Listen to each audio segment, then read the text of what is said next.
Alhamdulillah wassalatu wassalamu ala Rasulillah wa ala alihi wa sahbihi wa mawala. Allahumma salli ala Sayyidina Muhammad wa ala ali Sayyidina Muhammad.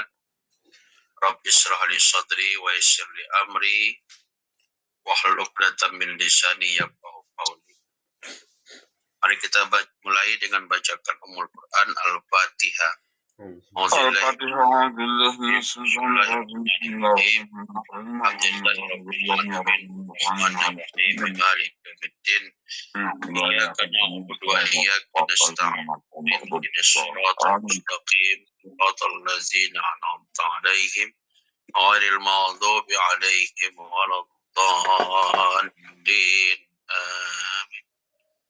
Ya, baik, kita lanjutkan.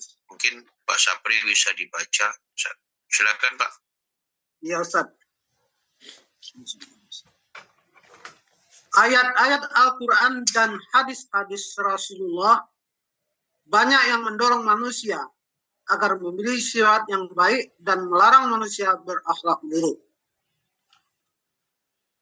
Nas-nas syariah bahkan menjelaskan sifat-sifat terpuji, semisal jujur, amanah, ifah, menepati janji, dan sebagainya. Walaupun semua itu merupakan akhlak yang baik, nas-nas syariah juga menegaskan bahwa hal-hal tersebut sebagai suatu hukum, bahkan harus dilihat sebagai sebuah hukum syariah, bukan hanya sebagai sebuah penjelasan tentang sifat yang baik dan buruk semata. Orang-orang yang memiliki akhlak yang baik haruslah dinilai sebagai orang yang melaksanakan perintah Allah Subhanahu wa Ta'ala.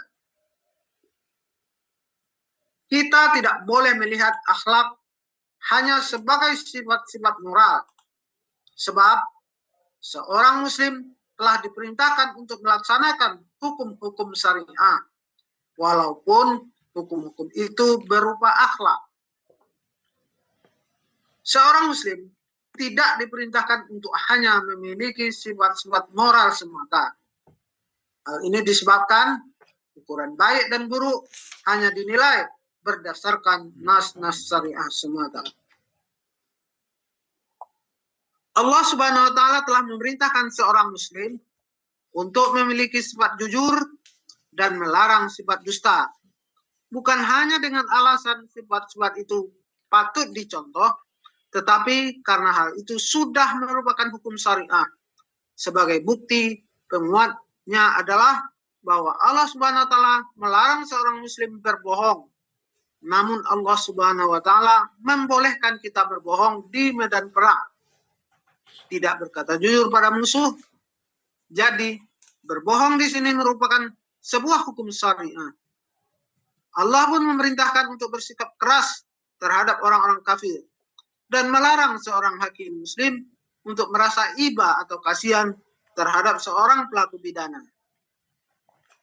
Seandainya perintah Allah SWT seperti berlaku jujur, melarang dusta, dan sebagainya hanya semata-mata untuk tujuan sifat akhlak semata, maka berarti hukum dusta ini merupakan suatu hal yang tidak akan berubah dalam berbagai keadaan. Namun demikian, karena hal itu termasuk bagian dalam hukum syariah, maka semua itu harus dilihat dari segi pelaksanaan perintah Allah Subhanahu wa Ta'ala. Jadi, syariat telah menetapkan hukum berdusta dalam keadaan tertentu haram dan dalam keadaan lain dibolehkan. Karena itu, hukum-hukum syariah tidak boleh diambil hanya sifat akhlaknya saja, segi manfaatnya saja, melainkan harus diperlakukan sebagai sebuah perintah hukum. Dengan kata lain, perlu ditekankan bahwa ajakan kepada manusia untuk berakhlak bukan hanya karena sifatnya saja, tetapi justru harus ditekankan bahwa hal itu termasuk bagian dari hukum syariah. Apabila seorang muslim bersifat jujur hanya semata-mata karena sifat jujur tersebut, maka ia tidak akan mendapat ganjaran atau pahala atas perbuatannya. Hal itu karena ia mengerjakannya bukan berdasarkan hukum syariah, tetapi hanya karena anggapan bahwa sifat jujur tersebut dianggap memiliki kebaikan atau manfaat baginya. Kaum muslim perlu berhati-hati melakukan perbuatan dan tatkala mengajak orang lain agar berakhlak mulia. Sebab jika mereka lalai dan tidak memperhatikan hal ini, maka mereka tidak dianggap melaksanakan hukum syariat. Lebih dari itu, hal ini dapat menjadikan perbuatan mereka sama dengan orang kafir. Karena orang kafir pun mengajak bersikap baik dan mereka menjalankan sifat-sifat yang dianggapnya luhur, walaupun sudut pandang dan motivasinya berbeda-beda. Bisa juga mereka orang-orang kafir hanya melihat suatu sifat dari segi manfaatnya semata. Oleh karena itu, hendaknya kaum muslim memiliki akhlak mulia yang hanya dilandasi oleh keyakinan bahwa sifat-sifat akhlak merupakan perintah dan larangan Allah Subhanahu wa taala, bukan didasari oleh hal-hal lain. Ya, terima kasih Pak. Yes, Pak. Jadi Bapak-bapak, saudara-saudara, ini pembahasan kita mengenai akhlak. Dan akhlak ini sudah kita pahami bahwa akhlak adalah bagian dari syariat Islam. Maka kita harus memahami akhlak ini dengan pandangan Islam. Hanya dengan pandangan Islam. Ini yang harus digarisbawahi. Hanya dengan pandangan Islam. Karena Islam itu memiliki sifat yang khas. Tentunya berbeda dengan pandangan masyarakat umumnya. Ya. Jadi Islam memandang akhlak itu ya khas dia. Jadi berbeda dengan pandangan masyarakat umumnya. Yang perlu kita pahami ya, bahwasanya Islam ini ada beberapa hal. Yang pertama, Islam tidak hanya memandang akhlak dari segi perilaku. Nah, itu yang harus digarisbawahi. Tidak memandang hanya sebatas moral. Jadi Islam itu tidak memandang hanya perilaku, tidak hanya memandang moral. Tetapi pandangan Islam mengenai akhlak ini adalah sebagai salah satu hukum Islam. Ini yang harus dipahami. Artinya ada hukum Allah yang berkaitan dengan ibadah. Jadi akhlak itu merupakan bagian daripada hukum Islam yang berkaitan dengan ibadah. Artinya dia sama seperti sholat, puasa, berzakat, muamalah, bertingkah laku, berjual beli, jujur, dan sebagainya. Ya, sifat-sifat akhlak itu juga sama dengan ibadah-ibadah tadi. Itu yang harus kita pahami. Yang kedua, Islam ini menentukan bahwa akhlak yang baik dan akhlak yang buruk itu nggak bisa ditentukan manusia. Nggak bisa.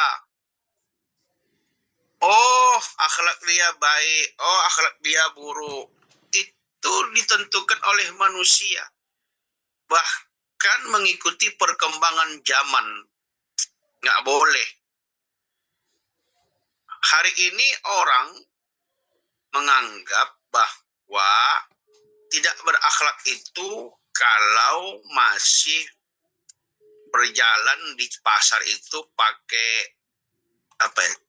TikTok, apa namanya itu?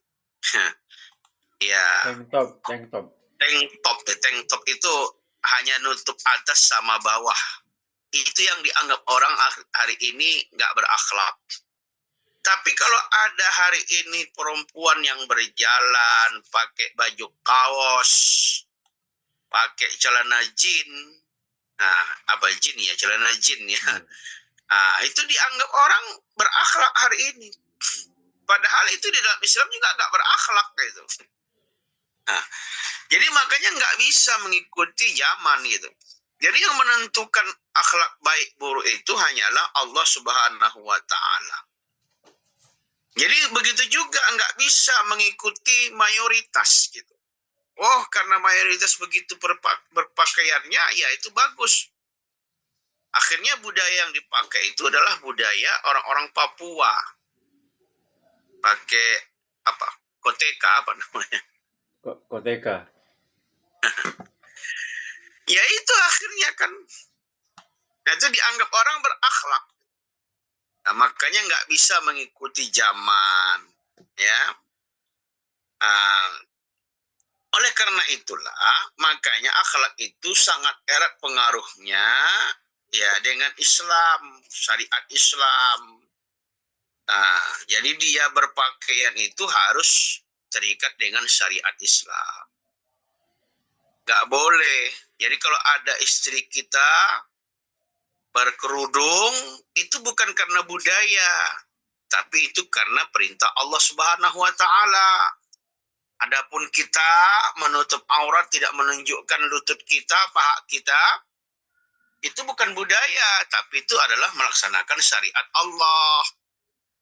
Adapun perempuan pakai jilbab ketika dia keluar rumah, itu bukan budaya, tapi itu adalah bagian daripada syariat Islam. Karena kalau dia nggak pakai jilbab keluar rumah, dia berdosa. Nah, itu dia. Jadi itu kan budaya. Jadi terikat dengan syariat. Lalu, aturan peribadatan, pelaksanaan ataupun akhlak ini pun hanya bertujuan mendapatkan keridhaan Allah Subhanahu wa Ta'ala. Jadi ketika ada kita melakukan peradaban ataupun juga peribadatan, kita melaksanakan akhlak yang baik gitu. Itu sebenarnya adalah melaksanakan perintah Allah. Bukan hanya sebatas ketinggian moralitas saja. Wah, dia bagus sekali orangnya. Jujur. Ya kan? Orangnya jujur, orangnya baik. Kalau itu hanya sekedar moralitas saja, karena dia jujur, karena dia baik, itu nggak ada nilainya di dalam Islam. Tapi ketika dia jujur, ketika dia itu berbuat baik, ketika dia menepati janji, itu berarti dia melaksanakan perintah Allah. Ketika dia berjanji, ketika aku menjadi pemimpin nanti di negeri ini, maka tidak ada lagi yang miskin. Tidak ada lagi yang miskin, kata dia. Berarti itu janji dia. Ketika dia tidak menepati janji itu, berarti dia berdosa secara pandangan Islam. Bukan karena hanya sekedar moralitas saja. Oh, nggak bisa. MBG itu dihapus. Karena itu kan janji kampanye. Karena itu janji kampanye, secara moralitas itu nggak boleh kita robah. Nggak bisa begitu. Itu kan hanya pandangan secara moralitas. Tapi secara agama, kalau dia mengatakan secara agama, secara pandangan syariat, baru bisa gitu. Jujur, ya.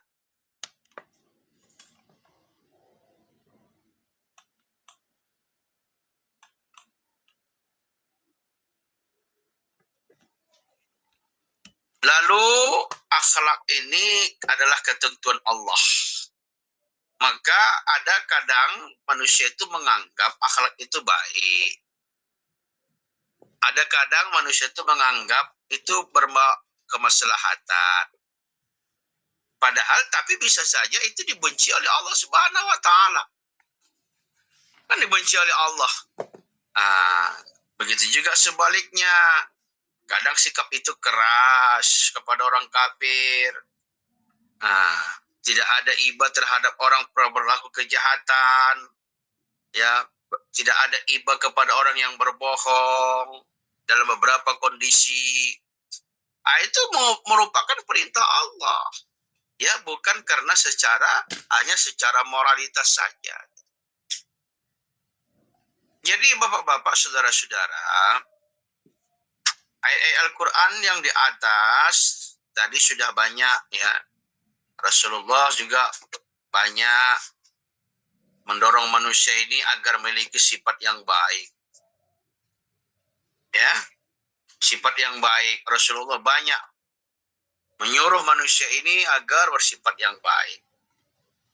Agar meninggalkan perbuatan-perbuatan yang buruk. Ayatul munafik salasa, kata Rasulullah. Tanda munafik ada 3. Bijahat dasa kadzaba, kalau bicara dia bohong. Itu adalah akhlak yang buruk. Wa ya'tu mina khana, ketika diberikan dia amanah dia berkhianat. Wa ijahadaka, ketika dia janji dia berkhianat. Itu merupakan akhlak yang buruk. Maka nas-nas syariah bahkan juga menjelaskan sifat-sifat yang terpuji seperti jujur. Ketika ada 2 orang pedagang jujur, ketika ada orang beramanah jujur, ifah, menepati janji, itu ada juga disuruh dalam Islam. Jadi bapak-bapak, saudara-saudara, walaupun itu merupakan akhlak yang baik, nas-nas syariah juga menegaskan bahwa hal tersebut sebagai suatu hukum. Itu kan perbuatan yang baik, tapi itu merupakan suatu hukum. Suatu hukum, ya. Bahkan harus dilihat sebagai sebuah hukum syariah. Bukan hanya sebagai sebuah penjelasan tentang sifat yang baik dan buruk semata. Jadi itu kita harus pandang sebagai hukum syariah. Jujur itu merupakan, ya, hukumnya syariah. Dusta itu dilarang karena perintah Allah dan Rasul. Menepati janji itu karena disuruh oleh Allah dan Rasul. Berbohong itu dilarang dalam Islam. Itu kita harus memandang seperti itu. Pandangannya harus perintah dan larangan Allah. Bukan hanya sekadar pandangan kita itu berakhlak yang baik. Sehingga nanti bisa salah kita. Kalau ada orang kafir, ya kan, ada orang kafir, akhlak, orangnya jujur, nggak pernah berbohong, lalu dikatakan, wah, bagus sekali akhlak dia walaupun dia kafir. Itu salah. Itu hanya sebagus moralis dia saja. Akhlaknya nggak baik. Karena akhlak itu hanya dikaitkan kepada orang-orang muslim. Makanya kata-kata akhlak itu hanya identik kepada orang Islam. Tidak boleh kata-kata akhlak itu kepada orang kafir. Karena akhlak itu ada kaitannya dengan syariat. Kalau moral masih bisa. Moralnya baik. Itu hanya sebatas moral, tidak ada pahalanya. Tapi kalau dia berakhlak, ada pahalanya. Ada dosa di sana, ada pahala, ada dosa. Makanya tidak boleh kata-kata akhlak itu diberikan kepada orang kafir. Walaupun dia orangnya jujur, orangnya baik, orangnya tegas, menepati janji, tapi itu tidak ada kaitannya dengan Islam. Kenapa? Karena dia tidak Islam. Tapi kalau orang Islam melakukan kejujuran, melakukan yang baik, dan itu dilakukannya semata-mata karena perintah Allah, bukan hanya sebatas moralitas saja. Itu yang harus kita garis bawahi, ya.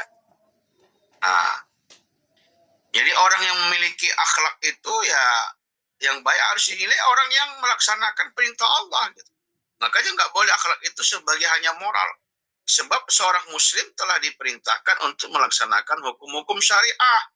Walaupun hukum-hukum itu berupa akhlak, gitu. Kita disuruh berakhlak yang baik. Ya, seorang muslim tidak diperintahkan untuk hanya memiliki sifat saja, enggak. Tapi kita melaksanakan itu karena perintah Allah, bukan hanya sekedar, ya, sifat moral saja, tidak begitu. Ya.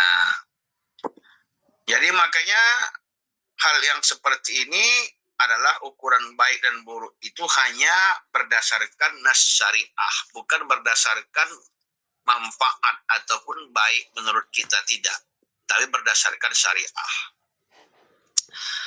Allah Subhanahu wa taala memerintahkan ya seorang muslim untuk menilai sifat jujur dan melarang sifat dusta. Ya bukan hanya dengan alasan sifat-sifat itu patut dicontoh, tetapi karena hal itu sudah merupakan hukum syariah. Jadi ketika kita diperintahkan untuk melaksanakan jujur, ya perintah yang baik itu adalah merupakan ya perintah Allah Subhanahu wa taala, bukan hanya semata-mata sebatas moralitas saja, tidak. Tapi itu perintah Allah Subhanahu wa taala. Umpamanya seorang muslim dilarang berbohong, itu karena perintah Allah, ya. Namun harus kita ingat, ternyata dalam muslim itu bisa juga ada kalanya kita dibolehkan berbohong. Ketika di medan perang kita ditanya musuh, yang nggak boleh jujur di sana, boleh berbohong, dibolehkan. Ketika mau menyenangkan istri bertanya, gimana bang, udah cantik nggak aku? Walaupun dia jelek, boleh kita bilang cantik. Kenapa? Karena itu adalah untuk menyenangkan istri. Gimana bang, masakanku enak nggak? Oh, enak sekali. Walaupun nggak enak, kita bilang enak, itu menyenangkan istri. Dalam hal-hal yang seperti itu dibolehkan. Tapi di dalam hal yang lain tidak dibolehkan. Nggak dibolehkan. Umpamanya kita berbohong, membohongi istri, ternyata punya istri lagi yang lain, itu nggak boleh. Abang nikah lagi ya? Oh, enggak ada. Padahal nikah lagi dia, itu nggak boleh. Ya, tapi kan nggak boleh menyenangkan istri. Oh enggak, kasusnya berbeda. Yang dibolehkan tuh hanya masakan saja, sama melihat kecantikan dia saja. Selebih dari itu nggak boleh. Jangan pula salah juga nanti kita memahaminya. Demi menyenangkan istri bolehlah, nggak apa-apa. Kita nggak sembunyikan aja. Rupanya istrinya udah 3 gitu. Lalu ceritalah mu'allimah itu ya kan. Rupanya istrinya yang pertama mu'allimah gitu. Alhamdulillah katanya kan, kita ini harus patuh kepada suami. Kalau suami kita minta nikah lagi, ya alhamdulillah. Ternyata rupanya di jamaah itu berdiri salah seorang. Ya Ustazah, terima kasih. Katanya, kenapa? Aku mau bertanya, hari ini sudah jelas. Apa itu pertanyaannya? Tadi kata mu'allimah, kalau suami kita menikah lagi, kita harus bahagia, senang. Alhamdulillah, ternyata Pak Ustadz juga sudah nikah lagi, aku istri keduanya. Langsung mu'allimahnya pingsan kan gitu. Jadi bapak-bapak, saudara-saudara, itu ya. Begitu juga kepada orang kafir. Kita itu harus keras kepada orang kafir. Nggak ada istilah kasihan. Tapi ketika di dalam hal yang kedamaian nggak boleh. Tapi kalau dalam keadaan peperangan ya. Contohnya ketika orang-orang Israel, orang-orang Amerika memerangi orang-orang Palestina. Itu ya. Pandangannya seperti itu. Jadi bapak-bapak, saudara-saudara, karena itu makanya hukum-hukum syariah itu nggak boleh diambil hanya sifat akhlaknya saja. Tapi harus betul-betul sesuai dengan syariah. Jadi apabila seorang muslim itu bersikap jujur hanya semata-mata karena jujur, itu nggak mendapatkan ganjaran. Kau kenapa jujur? Oh karena aku jujur ya karena itu bagus katanya. Itu nggak mendapatkan pahala itu. Tapi kenapa kau jujur? Oh karena ini perintah Allah. Itu baru mendapatkan pahala. Wah bagus sekali kau ya. Kau menepati janji. Oh iya kita harus menepati janji. Karena kita itu ya kalau nggak menepati janji berarti akhlak kita nggak baik. Itu nggak mendapatkan pahala. Tapi ketika mengatakan kenapa kau menepati janji, wah itu kan perintah Allah Subhanahu wa taala. Itu baru mendapatkan pahala. Masya Allah, pakaian kau bagus sekali ya, menutup aurat. Oh iyalah, kita kan moral kita kan baik. Itu nggak dapat pahala itu. Tapi ketika dia kau bagus balik pakaian kau, wah iya, karena ini perintah Allah. Dalam Islam itu diperintahkan laki-laki itu auratnya dari pusar sampai lutut, nggak boleh kelihatan pahanya. Itu berarti dia baru mendapatkan pahala. Jadi harus kita dudukkan, jangan nanti kita sia-sia melakukan amal itu gitu. Oleh karena itu hati-hati kita, perbuatan-perbuatan kita itu harus kita perhatikan betul-betul, apakah sesuai dengan syariat yang kita lakukan atau tidak gitu. Jadi perbuatan-perbuatan kita itu ya tidak boleh hanya sebatas moralitas saja. Jadi kita mengajak orang itu juga harus berdasarkan perintah Allah Subhanahu wa taala. Tidak hanya sekedar moralitas saja, tidak. Tidak hanya sekedar manfaat, tidak hanya sekedar melihat. Makanya kita harus memiliki akhlak, ya tentunya harus berdasarkan keyakinan kita bahwa sifat-sifat akhlak itu merupakan perintah dan larangan Allah Subhanahu wa taala. Jadi kalau kita umpamanya nggak korupsi ketika dikerja di kantor, itu merupakan apa? Merupakan perintah Allah. Jadi bukan hanya sekadar moralitas saja. Wah, bagus itu bapak itu. Dia nggak korupsi, dia nggak ada noko-noko. Itu bagus moralnya. Itu nggak dapat pahala dia. Tapi wah bagus dia. Bapak itu bagus. Dia ternyata setelah saya tanya, kenapa dia lakukan begitu? Itu karena dalam agamanya Islam, itu merupakan perintah Allah. Itu baru dapat pahala dia. Jadi dia korupsi tidak. Ya karena Allah. Maksudnya dia korupsi karena Allah. Dia itu jujur karena Allah. Bisa lewat.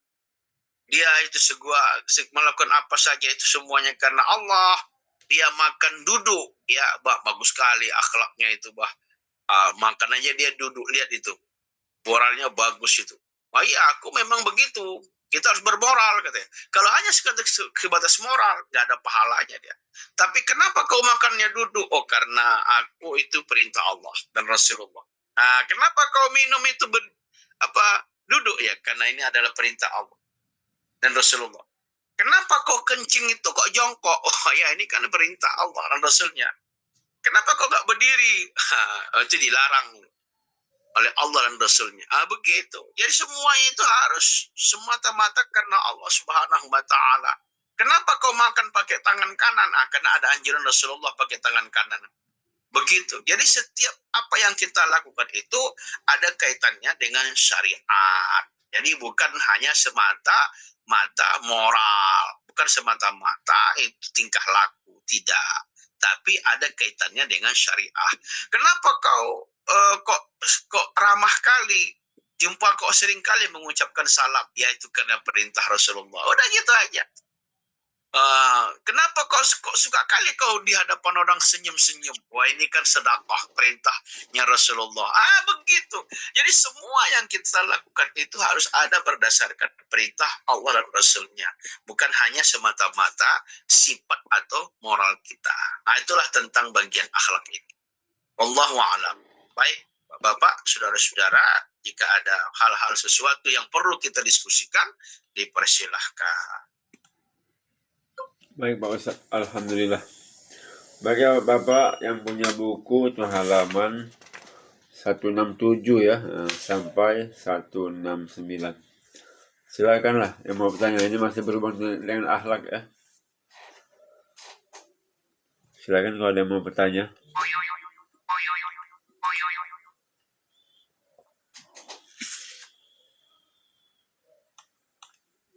Belum ada yang tanya. Oke. Ya, assalamualaikum. Assalamualaikum Ustaz. Waalaikumsalam. Iya Pak, silakan Pak. Warahmatullahi wabarakatuh. Ini untuk kajian akhlak ini, tentang akhlak ini adalah juga termasuk kewajiban kita umat Islam gitu, menjalankan syariah. Dan juga tadi intinya juga itu orang kafir juga berbuat kebaikan. Nah itu kita pandang sebagai bukan suatu sikap yang baik yang mereka jalankan, karena itu ada motivasi-motivasi yang dilakukan kebaikan itu. Nah kembali ke kita aja, mungkin yang simpel-simpel ya Ustaz. Sekarang akhlak jujur lah, kita tahu lah jujur itu apa, tapi bagaimana kita dalam mengontrol kejujuran kita itu dalam setiap perbuatan kita dari hal yang kecil-kecil aja sehari-hari. Kayak kecil-kecil ya, kadang-kadang kita ada sesuatu kesalahan, ini kecil lah kita anggap. Kita pertahankan ini benar, padahal kita yakin itu jujur. Kita yakin itu salah. Berarti kita sebetulnya kita sendiri yang tahu kita nggak jujur. Nah, kadang-kadang orang juga tahu. Nah, ini ya kalau retorikanya bagus tadi, Ustaz ya. Jelas tadi kita, ya siapapun ini bisa. Tapi dalam pada saat ada kondisi sekecil-kecil apapun, kejujuran itu harus kita jalankan. Tapi ternyata kadang-kadang kita langgar sendiri, walaupun itu hal kecil-kecil aja. Kecil-kecil aja, misalnya mungkin dalam kita apa contohnya, berolahraga lah misalnya. Olahraga itu kan dituntut juga sportivitas. Tahu misalnya kita dalam olahraga permainan, yang jelas itu misalnya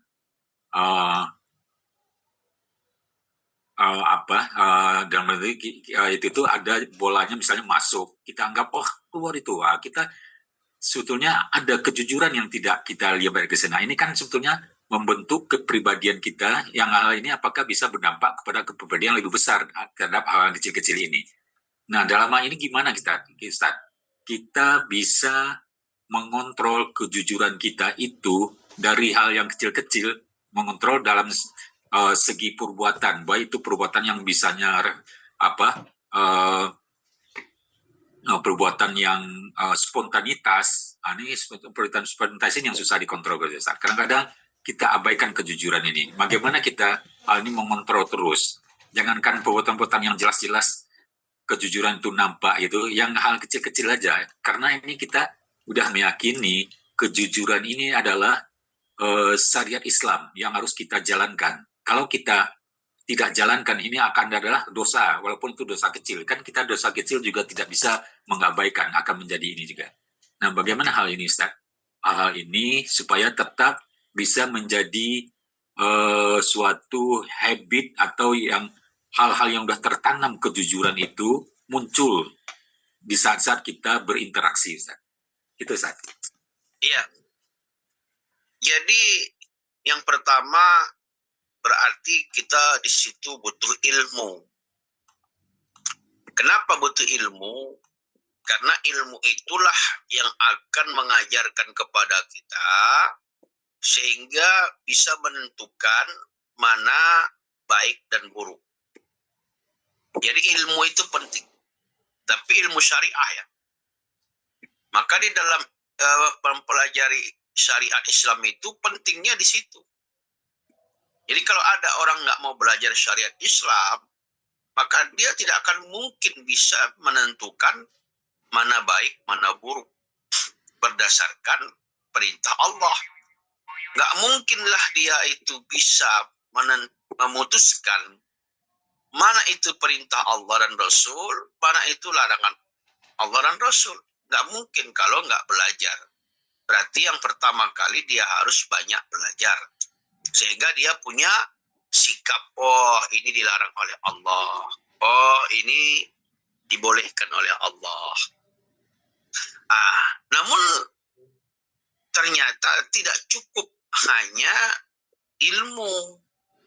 Maka iman kita juga harus kita kuatkan. Iman kita juga harus kita kuatkan. Keyakinan kita kepada Allah itu harus kita kuatkan. Salah satu keyakinan kita itu apa? Segala sesuatu itu Allah lihat. Apapun yang ada perbuatan kita di muka bumi ini akan dilihat oleh Allah. Dan kita harus selalu merasa diawasi oleh Allah Subhanahu wa Ta'ala. Ketika kita meninggalkan Allah, hanya melakukan kebaikan saja, tapi Allahnya nggak ikut, itu ya bakal akan terjadi seperti yang tadi Bapak sampaikan itu. Ya contoh umpamanya, kalau Bapak kerja di ruangan itu dipenuhi dengan CCTV umpamanya, ya pasti kita bekerja tadi hati-hati. Kenapa? Karena di setiap sudut ada CCTV. Maka akan dilihat apa yang kita lakukan. Seharusnya sebagai seorang muslim itu yang dia pandang bahwasanya CCTV Allah itu lebih hebat lagi daripada CCTV yang dibuat oleh manusia. Kenapa? Kalau CCTV yang dibuat oleh manusia, dalam hati kita nggak akan tahu dia. Tapi kalau CCTV Allah dalam hati kita pun Allah tahu. Justru karena itu kita harus selalu merasa diawasi oleh Allah. Makanya ada dalam Al-Quran itu disebut kiraman katibin ya'lamuna ma taf'alun. Kiraman katibin itu selalu mengetahui apa yang kau lakukan. Sehingga setiap manusia itu ada rokib atidnya, pencatat. Yang baik dicatat, yang buruk dicatat. Justru karena itu kita harus selalu merasa waspada. Kenapa waspada kita? Karena Allah melihat. Walaupun tidak ada orang, tapi Allah tahu. Ini adalah semuanya itu iman. Ya, kalau nggak ada imannya nggak akan bisa. Makanya ketakwaan individu itu penting. Kenapa kita disuruh bertakwa? Ya karena itu tadi harus selalu merasa diawasi oleh Allah. Karena orang yang bertakwa itu disebut oleh Imam Ali adalah al-khawfuz zalil. Orang yang takut kepada Allah. Itulah orang yang bertakwa.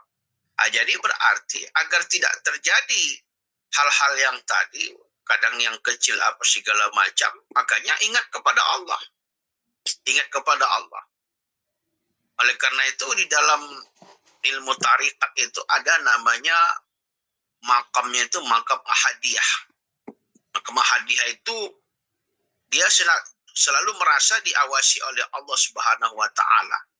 Karena Allah selalu melihat ada nggak hamba-hambaku yang berbuat baik atau berbuat buruk terhadap diriku, kata Allah. Makanya orang yang sudah betul-betul menjaga dirinya, dia selalu merasa diawasi oleh Allah. Sehingga dia memang nggak nyaman untuk bermaksiat gitu ya. Untuk yang bermaksiat dia nggak nyaman. Kalau dia masih nyaman bermaksiat, berarti dia sudah melupakan Allah itu. Jadi kalau ada orang yang nyaman bermaksiat, itu melupakan Allahnya.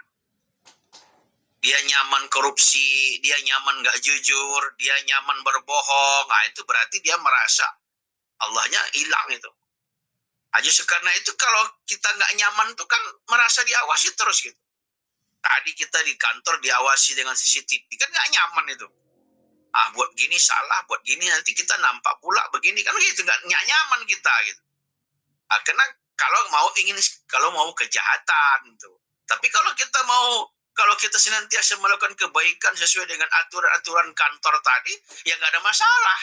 Orang kita kerja sesuai dengan aturan dan kita kerja melakukan kebaikan, ya nggak ada masalah. Sama dengan hidup ini. Kalau kita selalu berpandangan yang kita lakukan sesuai dengan perintah-perintah Allah dan larangan-larangan Allah, nyaman kita. Udah nggak ada beban kita. Jadi adapun hari ini orang yang punya beban itu karena dia masih mau ingin bermaksiat gitu. Itulah ya yang kedua. Jadi harus dipandang. Yang ketiga, butuh dengan teman-teman orang yang satu pemikiran, satu perasaan dengan kita. Kenapa itu kita butuhkan? Agar kita tidak terjerumus. Karena butuh orang yang menasihati kita kepada yang baik. Kau janganlah korupsi. Kau janganlah nokok. Itu kan nggak boleh. Kita butuh itu. Makanya butuh teman-teman yang baik gitu. Jangan pula butuh teman yang tidak satu frekuensi dengan kita. Karena ada juga kadang-kadang teman itu nggak satu frekuensi. Kita ingin baik, dia Allah. Masa gitu aja nggak berani kau. Percumalah kursi basah katanya. Itu padahal kalau kursi basah itu kan gampang, tinggal disiram pakai air kan basah juga gitu. Jadi artinya jangan berteman dengan orang-orang yang nggak satu frekuensi dengan kita gitu. Karena orang yang nggak, kalau kita berteman dengan yang bukan satu frekuensi, karena kita mau baik, itu akan selalu dia mengajak kita kepada yang buruk itu. Tapi kalau ada teman kita yang satu frekuensi, yang sama-sama ngaji, sama-sama ingin berjuang, sama-sama ingin berdakwah, ya insya Allah dia kan tidak akan menjerumuskan kita. Bahkan kalau kita salah, kita akan dipandangnya. Ini tipsnya seperti itu. Jadi memang pertama harus banyak belajar agar tahu mana yang benar, mana yang salah menurut Allah Subhanahu wa taala. Yang kedua tadi menguatkan keimanan, ya. Ya, kita harus selalu merasa diawasi oleh Allah Subhanahu wa taala. Dan yang ketiga kita harus punya teman satu frekuensi.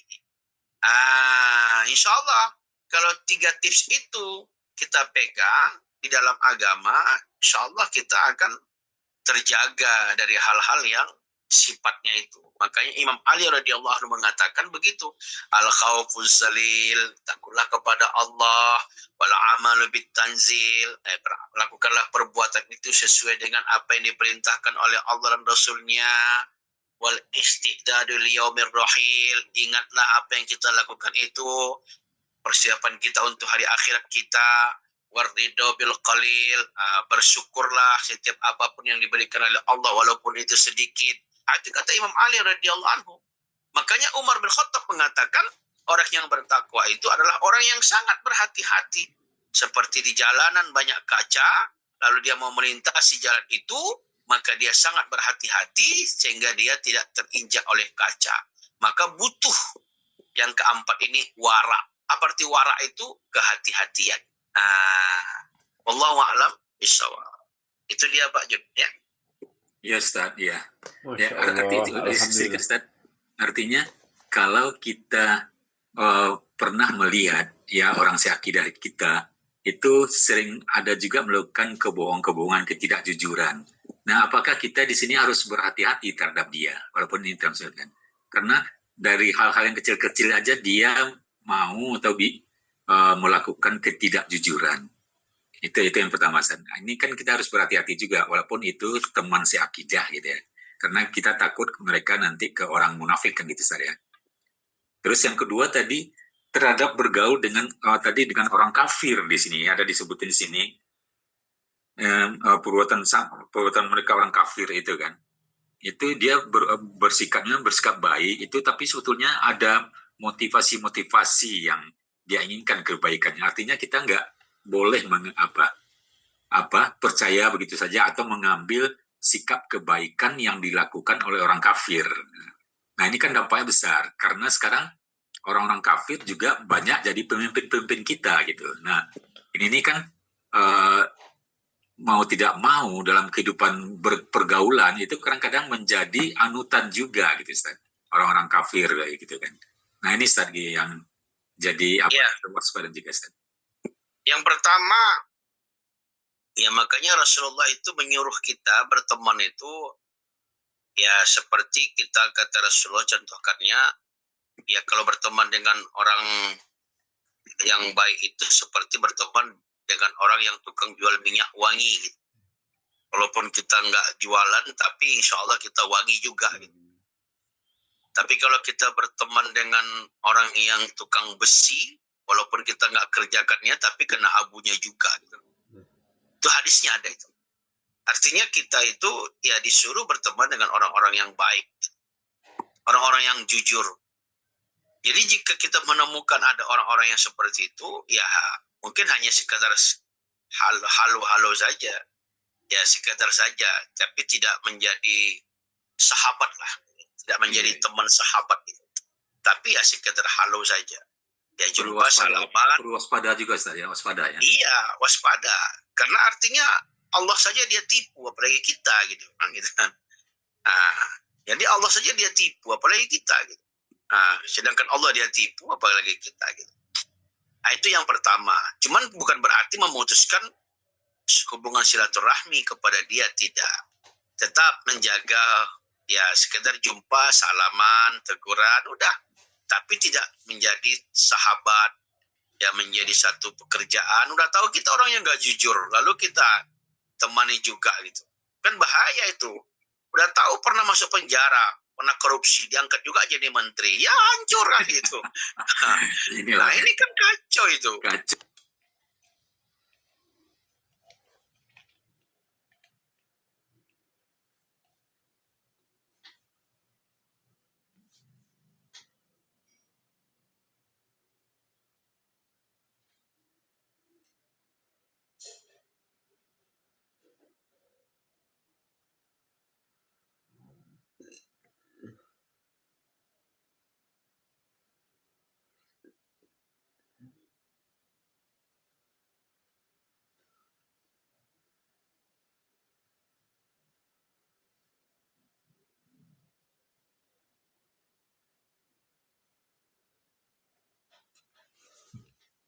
sifat moral yang baik saja. Tapi ingat, orang-orang kafir itu ya Allah saja nggak diakuinya gitu. Muhammad aja diakuinya, ya udah gitu. Ya sekedar ya kita hanya sebatas teman, boleh berteman, tapi tidak menjadikan mereka sahabat. Makanya musuh dalam selimut juga, Ustaz ya. Ya wallahu a'lam, apalagi zaman hari ini kan. Ternyata juga masing-masing kan punya misi gitu. Sekarang ini kan orang kan punya misi masing-masing. Ya kita orang Islam juga punya misi, orang kafir juga punya misi. Cuman harus kita pahami, orang kafir itu ya tentunya nggak lebih baik daripada orang Muslim. Kenapa? Karena Tuhan saja dia ingkari gitu. Allah sendiri dia nggak percaya gitu. Gimana dia mau baik dari orang Muslim? Coba. Ketika Allah sendiri pun dia nggak percaya, Nabi Muhammad sendiri pun dia nggak percaya, Al-Quran sendiri pun dia nggak percaya, ya gimana itu gitu? Apakah dia lebih baik daripada orang Muslim? Oh kan dia kan jujur, ya, itu biasa secara moralitas, biasa itu. Ya dia menepati janji, ya sudah. Artinya bukan kita musuhi, tapi tetap kita ya berteman saja. Gitu. Tapi hati-hati kita, tetap waspada. Jadi oleh karena itulah makanya ya kita harus ya mendudukkan tadi sahabat-sahabat kita itu adalah orang-orang yang satu frekuensi dengan kita, yang kita sudah melihat dianya bagus, pemahamannya bagus, keyakinan dia kepada Allah juga baik, dan dia selalu merasa takut kepada Allah. Nah itu yang paling utama gitu, yang harus kita jadikan sebagai sahabat kita. Kenapa? Karena dia betul takut kepada Allah, bukan kepada kita gitu. Bukan dia kena segan kepada kita. Sehingga kita pun berani dia mengatakan kalau kita salah, kita salah. Kenapa? Karena dia berteman dengan kita bukan karena kita. Karena ada juga orang berteman, segan aku dengan Pak Deddy. Nggak begitu. Akhirnya Pak Deddy nggak berani dia menasihatinya gitu. Tapi kalau umpamanya itu dia tadi karena Allah, wah, kalau Pak Deddy salah langsung diingatkannya. Karena dia cinta dan sayang karena Allah gitu. Gitu. Makanya di dalam agama kita itu disuruh ya mencintai karena Allah. Mencintai karena Allah itu apa? Ya karena dia terikat dengan aturan-aturan Allah. Benci kita kepada seseorang itu karena Allah bagaimana? Karena dia kafir. Karena dia itu ingkar kepada Allah. Makanya kita benci kepada sifatnya, bukan kepada orangnya. Sifat-sifat itu kita nggak suka gitu. Karena Allah sendiri nggak diakuinya gitu. Itu aja. Jadi harus kita dudukkan lah gitu. Gitu dia Pak. Allahu a'lam. Iya tak? Iya, siap Ustaz. Alhamdulillah. Mungkin jam berapa nih? Jam 6.57 atau satu lagi lah ya. Terakhir satu pertanyaan lah. Baik. Pak Deddy ya, Pak Deddy. Silakan Pak Deddy. Assalamualaikum warahmatullahi wabarakatuh. Waalaikumsalam. Mudah-mudahan sehat semua kita. Amin. Amin. Ini Ustaz, hukumnya gimana nih ketika kita mau melakukan suatu kebohongan? Sebenarnya kita tahu bohong ini salah, hanya kita yang tahu nih, kita berbuat bohong ini salah kan gitu. Namun tujuannya adalah untuk kebaikan. Salah satunya contoh kita memuji istri kita, memuji teman kita, kan itu. Tuh Pak Ustadz. Terus sesuatu yang kita lakukan sebenarnya ini kita bohong tapi untuk kebaikan. Itu hukumnya seperti apa itu Pak Ustadz? Iya. Jadi landasan kita tadi kembali kepada syariat. Artinya ketika Allah dan Rasulnya yang membolehkan, bukan berdasarkan akal kita. Ternyata hanya 3 saja yang dibolehkan syariat kita berbohong. Hanya 3. Lebih dari situ nggak dibolehkan. Yang pertama, ketika kita melakukan peperangan, lalu kita ditangkap oleh musuh, maka kita nggak boleh jujur di sana. Ketika kita ditanya oleh musuh-musuh tadi, di mana teman-teman kau? Nggak boleh kita katakan, di sana mereka kumpul. Nggak boleh. Itu boleh kita berbohong. Yang pertama. Yang kedua adalah menyangkut nyawa manusia. Ada orang berantem, lalu yang tadi dikejar oleh temannya bawa parang.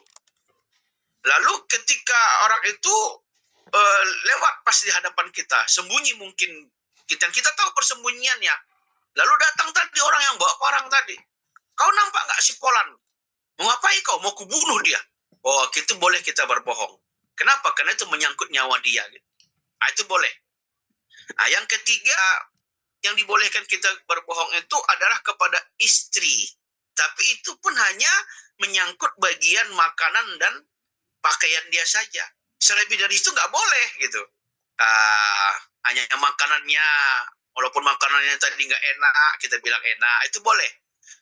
Pakaiannya ataupun juga lipstiknya, bedaknya, walaupun kita lihat jelek, ya kita bilang cantik lah gitu. Cuma itu yang boleh. Jadi hanya tiga hal ini yang dibolehkan. Selebih dari itu nggak boleh. Kalau umpamanya ada teman kita yang lain tapi tidak ada kaitannya dengan yang tiga yang ditetapkan oleh syariat tadi, walaupun itu kita pandang baik menurut akal kita, itu diharamkan di dalam Islam gitu. Jadi cuma tiga itulah yang dibolehkan oleh Allah Subhanahu wa taala. Gitu dia, Pak.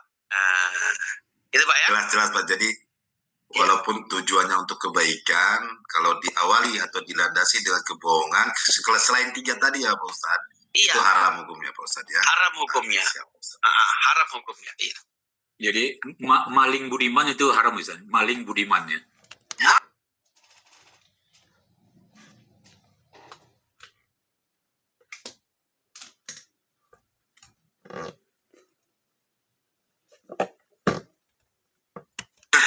Nggak boleh.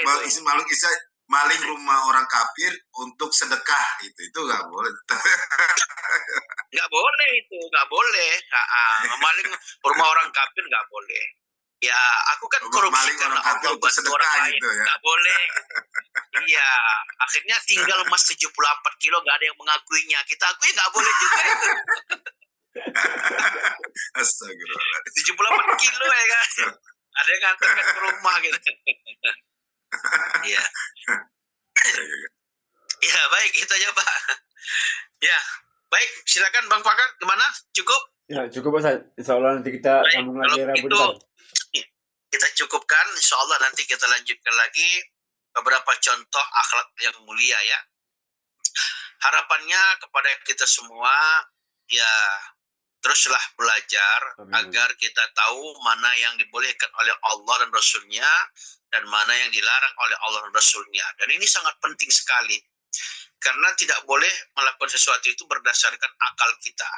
Karena baik dan buruk itu bukan menurut pandangan kita, tidak. Tapi baik dan buruk itu harus selalu pandangan Allah Subhanahu wa taala. Yang kedua, ya kuatkan keimanan kita. Karena hari ini godaan itu sangat besar sekali ya. Nah, ini penting sekali. Dan yang ketiga, ya carilah teman-teman kita yang satu frekuensi, yang betul-betul ingin mengajak kita ke surga, bukan untuk mengajak kita ke neraka. Karena hidup ini pun hanya sebentar ya. Hanya sebentar sekali. Saya aja merasa sekarang sudah, waduh, ada juga rasa takutnya juga itu. Padahal umur saya baru 54 gitu. Tapi saya kadang-kadang membayangkan, waduh, kalau mati nanti gimana ini. Ada rasa takut juga, ya. Takut baru buat itu. Makanya jangan sampai melakukan kesalahan gitu. Belajar terus, jangan sampai melakukan kesalahan gitu. Karena kita ini nggak lama umur kita ya. Umur kita itu hanya sebentar saja gitu. Ya, nggak tahulah kita kan gitu. Sekarang aja penyakit udah banyak gitu kan. Apalagi kita nggak tahu. Jadi makanya hati-hati ya, jangan sampai dunia ini, jangan sampai akhirat itu kita gadaikan gara-gara dunia yang singkat ini. Nggak ada indahnya itu, nggak ada. Orang pergi ke Samosir, Brastagi nampak orang indah, nggak ada. Ya kan? Nah, Pak Matondang aja udah bosan di Brastagi. Muak deh nengoknya. Itu juganya. Tapi kalau kita ke Brastagi, wah enak kali penatapan. Pak Matondang dekat ya, itu juganya katanya. Tapi nanti di surga nggak pernah bosan gitu. Insya Allah nggak pernah bosan itu di surga. Kalau kita tuh di dunia ini kan hanya melihat sebentar aja gitu. Pergi kemarin, nengok ke tele, pergi ke Samosir, pergi. Alah, paling 2 hari 3 hari, bosan lah itu. Tapi kalau di surga nggak ada bosan-bosannya gitu. Ya, buktinya Pak Mak Tonang bosan dia sudah nengok gunung-gunung, bosan dia nengok laut-laut, bosan dia sudah. Tapi nanti di surga nggak akan ada bosan-bosannya. Oleh karena itu janganlah kita gadaikan akhirat kita hanya kepentingan dunia. Mari terus kita berbuat baik sesuai dengan perintah Allah dan Rasul lakukan, dan teruslah belajar agar kita ini ya nantinya sampai kita juga dipanggil oleh Allah menjadi orang-orang yang husnul khatimah. Demikian, mohon ampun kepada Allah, mohon maaf segala kekurangan, saya kembalikan kepada Bang Bakar. Assalamualaikum warahmatullahi wabarakatuh. Waalaikumsalam warahmatullahi wabarakatuh. Syukur Ustaz, jazakallahu Ustaz atas ilmu waktu materi disampaikan. Semoga bermanfaat untuk bapak-bapak, ibu-ibu yang ada pada pagi hari ini. Semoga Ustaz diberikan oleh kesehatan, dimudahkan segala urusannya, dilancarkan segala rezekinya. Amin. Dan juga semoga bapak yang hadir sini ya, kita sama-sama dengan kesehatan. Yang masih sakit semoga cepat sembuh, yang punya utang semoga mudah untuk melunasinya, yang punya usaha semoga usahanya lancar, yang punya anak semoga anaknya menjadi anak yang soleh dan soleha ya. Dan juga semoga hari ini apa yang kita kerjakan mendapatkan keberkahan dari Allah Subhanahu wa taala. Amin ya rabbal alamin. Baik ya, kita tutup dengan baca hamdalah. Alhamdulillahirabbil alamin. Dan juga doa akibat majelis. Subhanallah bihamdika asyhadu an la ilaha illa anta astaghfiruka wa atubu ilaik. Wabillahi hidayah. Wassalamualaikum warahmatullahi wabarakatuh. Waalaikumsalam warahmatullahi wabarakatuh. Izin ya Pak. Ya, syukur Pak Ustaz. Ya Pak Ustaz. Ya, syukur